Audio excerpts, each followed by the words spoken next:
Dear Babar Azam, it's time to take action.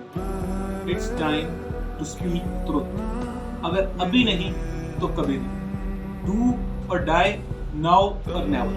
Simple सी बात है. सेम अगर अभी नहीं तो भाई फिर कभी भी नहीं. अगर बाबर आजम को लगता है कि यार ये टाइम नहीं है, मैं अभी मतलब कुछ कह नहीं सकता इस बारे में, तो मेरे ख्याल से फिर बाबर आजम के जो फैन है ना, फिर वो नहीं फैन बनना डिजर्व करते, क्योंकि फिर हम लोग सफर करते हैं. अब चाहिए बाबर आजम के फैन डिमांड कर रहे हैं कि भाई बाबर आजम अब बस फुल स्टॉप लगाओ, इस चीज को खत्म करो. और इस चीज को खत्म आप कर सकते हो और कोई नहीं कर सकता. मैं किस चीज की बात कर रहा हूँ? मैं बात कर रहा हूँ कि दोस्ती यारी, बाबर आजम ये, बाबर आजम वो, बाबर आजम ऐसे, बाबर आजम ये. मतलब कि मैं आपको बताता हूँ, हारा कौन? पाकिस्तान. गंदा कौन खेला? पाकिस्तान. टीम किसकी है? पाकिस्तान. टीम में प्लेयर्स कितने हैं? 11. स्पोर्ट्स स्टाफ कितने हैं? उससे भी ज्यादा. टोटल स्कोर कितने हैं? 15. पीछे कौन बैठे हुए हैं? चेयरमैन. फिर कौन है? Selection committee. और फिर पता नहीं कौन कौन बंदा बनता है जो भाई एक मतलब की टीम रेडी करके वर्ल्ड कप के लिए या किसी सीरीज के लिए भेजता है. हार गए, कौन जिम्मेदार? बाबर आजम. बुरा खेले, कौन जिम्मेदार? बाबर आजम. किसी कोई इंजर्ड हो गया प्लेयर, कौन जिम्मेदार? बाबर आजम. मतलब कि भाई हर चीज में बाबर आजम, बाबर आजम. भाई बाबर आजम कौन है? बाबर आजम को बाबर आजम किसने बनाया? मैं बताता हूँ. बाबर आजम को बाबर आजम बनाया है उसकी परफॉर्मेंस इसने. बाबर आजम को बाबर आजम उसने बनाया जिसने आके पहले ही डेब्यू इनिंग्स में 50 किया था. बाबर आजम को बाबर आजम उसने बनाया जिसने 3 मैच में 300 लगाए थे. बाबर आजम को बाबर आजम उसने बनाया है जिसने ऑस्ट्रेलिया में जाके छोटी उम्र में 100 किया था. बाबर आजम को बाबर आजम उसने बनाया जिसने ऑस्ट्रेलिया में जाके टेस्ट मैच के अंदर 100 किया था. बाबर आजम को बाबर आजम उसने बनाया जिसने इंडिया के अगेंस्ट पाकिस्तान को पहली दफा जिताया था. बाबर आजम को बाबर आजम उसने बनाया जिसने इंडिया के अगेंस्ट पाकिस्तान टीम को लड़ना सिखाया था. बाबर आजम को बाबर आजम उसने बनाया है जो रैंक नंबर 1 रहा है 3 साल ओडीआई के अंदर और अभी भी है. बाबर आजम को बाबर आजम उसने बनाया जो नंबर 1 T20I बैट्समैन रहा है. बाबर आजम को बाबर आजम उसने बनाया जो इस time currently highest ranked batsman है तीनों फॉर्मेट के अंदर. बाबर आजम को बाबर आजम उसने बनाया जो क्रिकेटर ऑफ द ईयर बना है. बाबर आजम को बाबर आजम उसने बनाया है जो नंबर 1 पे लेके आया पाकिस्तान की ओडीआई टीम को जिंदगी में पहली दफा. बाबर आजम को बाबर आजम उसने बनाया जो पहले ही वर्ल्ड कप में कप्तानी कर रहा था तो पाकिस्तान को ग्रुप स्टेज में कोई शिकस्त नहीं हुई. पहली दफा पाकिस्तान बगैर किसी शिकस्त के सेमीफाइनल में पहुंचा. बाबर आजम को बाबर आजम उसने बनाया जो पाकिस्तान को 14 साल के बाद T20 वर्ल्ड कप के फाइनल में लेके गया. बाबर आजम को बाबर आजम उसने बनाया जिसने ऑस्ट्रेलिया के साथ मैच बचाया 196 करके और चौथी इनिंग में सबसे ज्यादा बॉल्स खेलने का रिकॉर्ड कायम किया. बाबर आजम को बाबर आजम उसके स्टैट्स ने, उसकी परफॉर्मेंस इसने बनाया. बाबर आजम को बाबर आजम के फैंस किसने बनाया? उसी बंदे ने खुद बनाया. फैंस को भी उसने बनाया.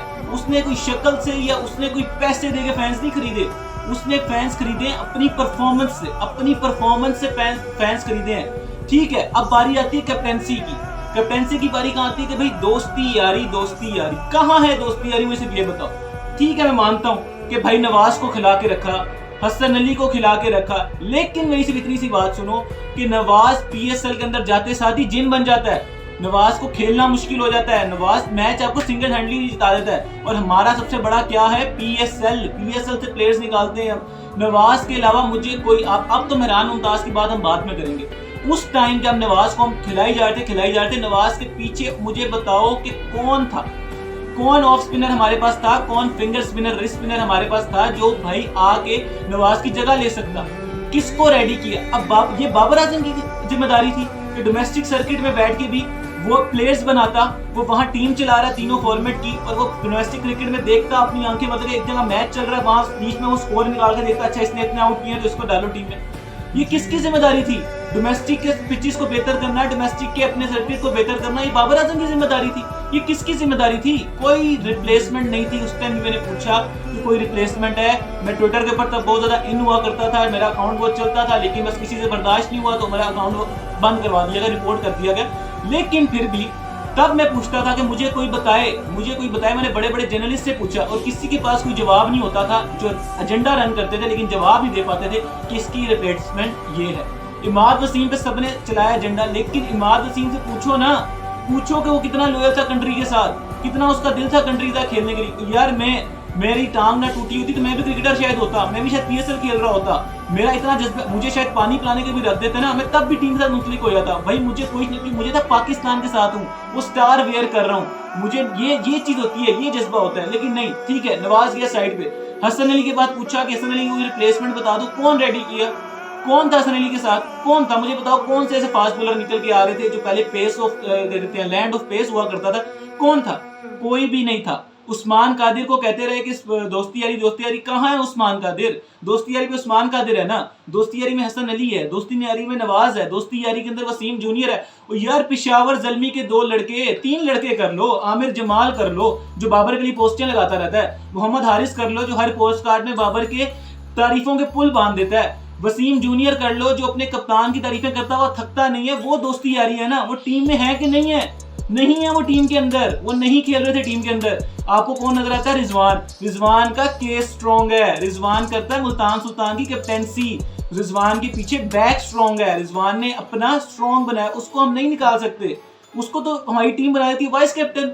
रिजवान को कौन निकालेगा? रिजवान तो निकल ही नहीं सकता ना टीम से, रिजवान तो खेलेगा क्योंकि पीछे उसका मीडिया स्ट्रॉन्ग है, सोशल मीडिया स्ट्रॉन्ग है, उसके लिए कैंपेन रन करने के लिए बंदे बहुत हैं, उसको अंदर करने वाले बंदे बहुत हैं। सेम फॉर शादाब जिस फ्रेंचाइज की कैप्टेंसी करता है ना, उस फ्रेंचाइज का बहुत बड़ा हाथ है पीएसएल के अंदर, पीएसएल को ऊपर ले जाने के लिए। आप फिर उसकी माननी पड़ती है। शादाब को नहीं कर सकते आप बाहर, इब्रार को क्यों नहीं खिलाया, इब्रार को क्यों नहीं कर सकते आप शादाब को बाहर? भाई शादाब अगर इंजर्ड होगा तो शादाब बाहर बैठेगा, अगर शादाब नहीं बैठने वाला बाहर, शादाब नहीं खेलने वाला डोमेस्टिक क्रिकेट, क्योंकि शादाब को पता है कि मैं कैप्टन हूँ और मैं जिता गया हूँ पीएसएल, तो मैं तो भाई जाऊंगा, मैं तो भाई खेलूंगा। शादाब को तो ये सीन, लेकिन सारा घुमा फिरा के बाबर आजम में बात क्यों आती है? बाबर आजम ने क्या किया है? उसका कसूर है बाबर आजम की जाली किंग।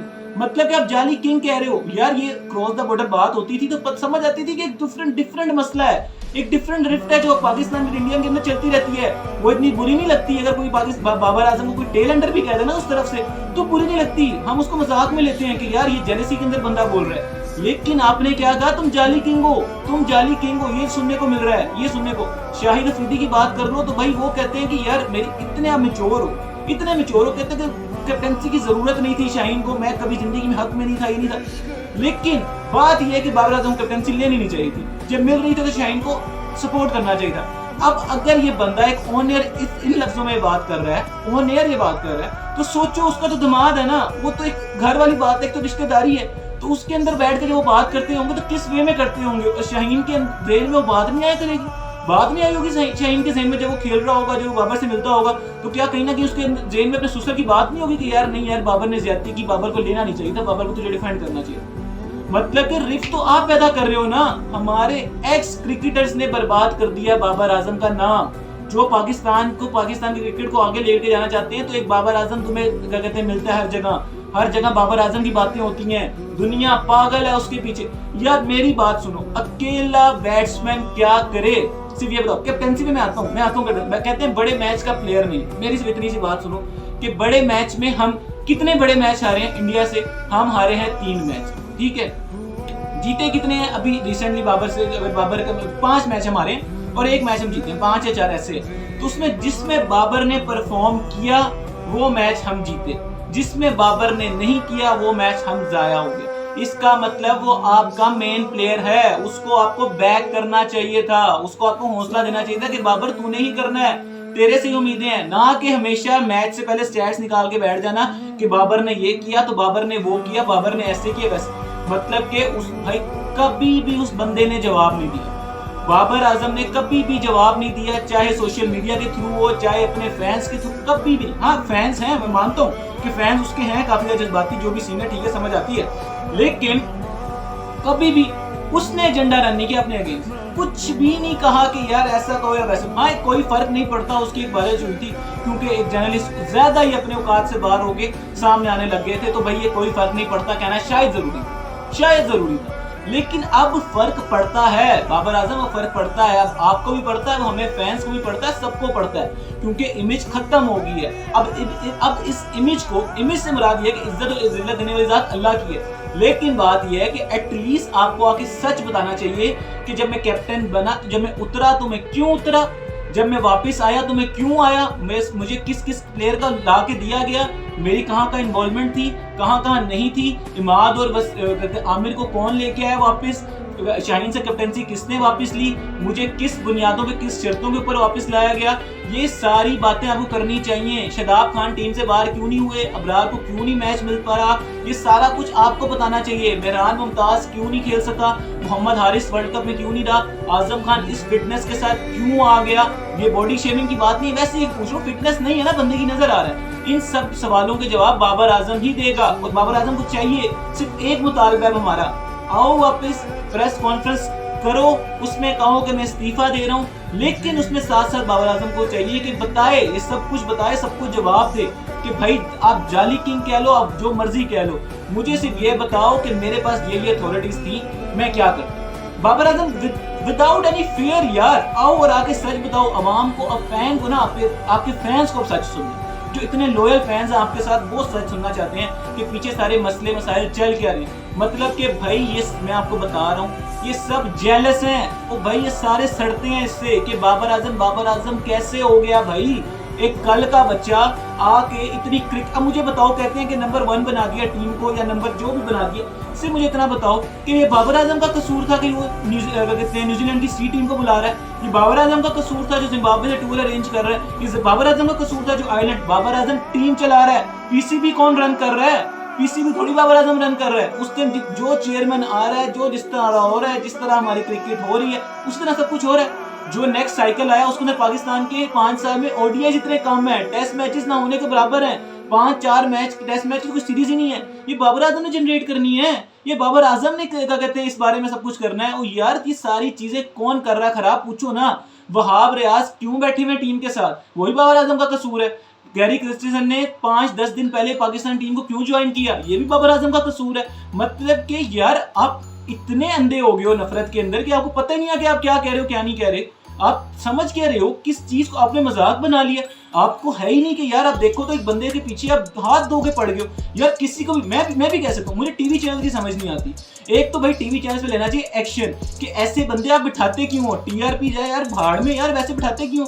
मैं भी यहाँ किसी भी टीवी चैनल पे जाके मैं किसी के बारे में कुछ भी कह दूं, मैं शहजाद के बारे में कुछ कह दूं, मैं शाहीन अफरीदी के बारे में कुछ कह दूं, मैं शाहिद अफरीदी के बारे में कुछ कह दूं, मैं रिजवान के बारे में कुछ कह दूं, मेरे से वो पूछेंगे नहीं। टीवी चैनल का ये है कि वो उसके पीछे के क्या कहते हैं सिनेरियो नहीं पूछेंगे कि भाई इसके फैक्ट क्या है, इसके पॉइंट्स क्या, आपने किस बिना के ऊपर ये बात की, हमें पूरा क्लियर करके दें। वो सिर्फ कहेंगे, मैं कहूंगा यार शाहीन अफरीदी नहीं चाहता था यार कि जी शाहिद अफरीदी वापस टीम में आए, ये एक चवल मार रहा हूँ मैं, लेकिन वो उसको चला देंगे, वो नहीं पूछेंगे कि भाई आपने बात किसी की है, वो चला देंगे।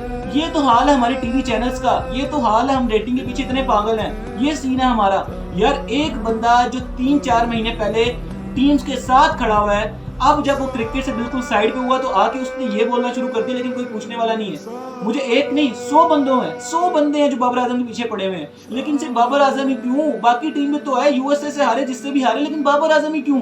मुझे सिर्फ ये बताओ ना, कैप्टेंसी ठीक है, सही है, कैप्टेंसी का मसला मानता हूँ मैं, इस मामले में मानता हूँ कि जितने रिसोर्सेज थे ना उससे इतना ही हो सकता, जितने जो टीम साथ थी ना, जो टीम साथ थी उससे इतना हो सकता। और कहते हैं कि इनको लेके क्यों गए, क्योंकि पीछे कुछ नहीं है, आपने तैयार ही कुछ नहीं किया, आपने कुछ अपने कप्तान को कोई ऑप्शन ही नहीं दी, कोई हमारे पास पैक ही नहीं था। मैं आपको कह के थक गया हूँ, इतना सा पैक है, उसी को खिलाना है। जो बाहर भी गए हैं वो भी टेस्ट हुए मैंने यार। आसिफ अली पेशावर जलमी में आया, बाबर आजम ने फोन करके कहा, स्पेशल बाबर आजम आएगा उस टाइम सीरीज में था जब ड्राफ्ट सिलेक्शन हो रहे थे, फोन करके कहा कि मुझे आसिफ अली चाहिए।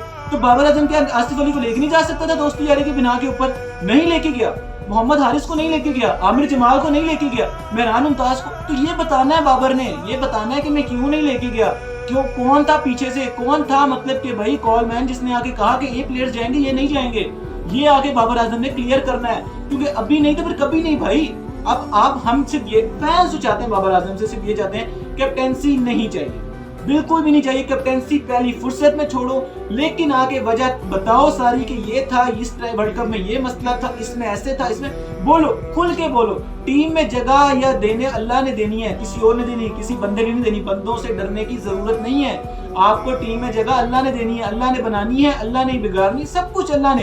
अप्स डाउन सब कुछ अल्लाह ताला चलाते हैं। ये दुनिया का निजाम है, सब कुछ चलता रहता है। जिंदगी हमेशा एक तरह की नहीं रहती। लेकिन सच बोलो, आगे सच बोल के और सुकून से एज अ बैट्समैन आओ और बैट्समैन आके अपने आप को रिडीम करो। और फैंस कुछ नहीं चाहते, अपडेटेड वर्जन बैट्समैन का लेके आओ, क्योंकि आप इससे ज्यादा मजीद बेहतर कर सकते हो।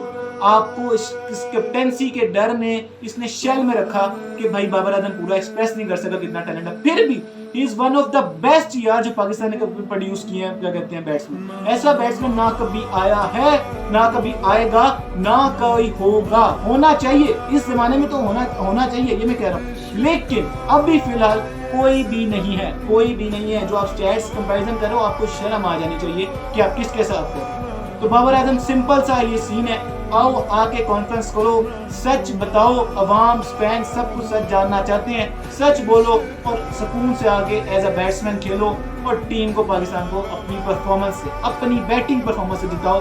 कैप्टेंसी जिसका मसला है, जिसको चाहिए वो ले लो, हमें नहीं चाहिए। चैनल को सब्सक्राइब वगैरह करते ना। बाकी मिलते हैं आपसे नेक्स्ट वीडियो में। अपना ख्याल रखो, मेरे आसपास करो भाई को, मिलते हैं के लिए। अल्लाह।